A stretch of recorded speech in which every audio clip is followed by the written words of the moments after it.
Малко стига. Как е главата? Превишавате ограничението на скоростта.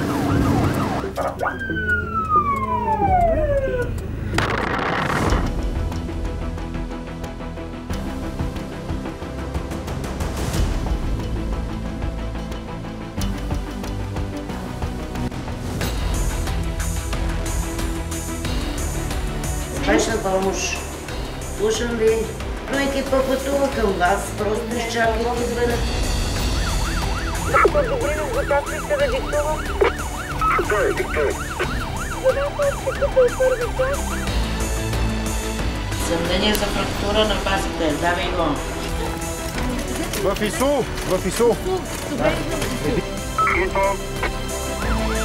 В 8 без 20 сигурно ма станало лошо. С 9:30 идват лекари. Той още е топъл, 2 часа няма лекари. Влизаме на адреса, на който сме дошли за 10 минути. Хората най-вероятно са водили часове преди това. Кой определя кой да живее и в колко часа да му пратят линейка? Център 112, слушам ви. Моля ви. Какво става, От екипа госпожо? на доктор Йорданов съм. Свържете ме бързо с полицията или 150. Аз избягах. Пребяха ни всички. Много народ са. Добре, госпожо, пътуват. Моля ви.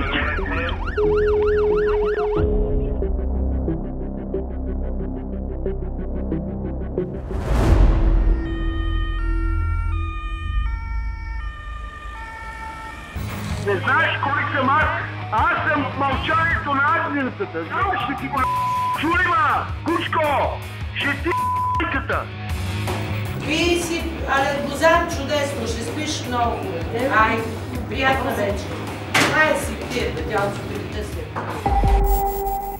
2 януари, нощна смяна. 3 лекари са болни. Вместо 17 екипа работят 14.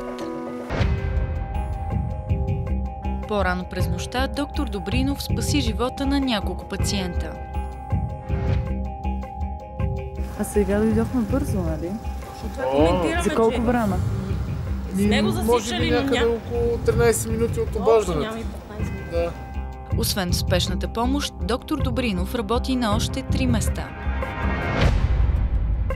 В Младост доктор Николова получава неотложен случай в друг край на София. За вас овче купел 1, на втората спирка има пребито момче, не се знае дали е живо. Браво!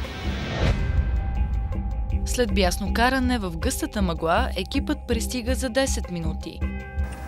Възможно е да умрял. На адреса обаче няма никой.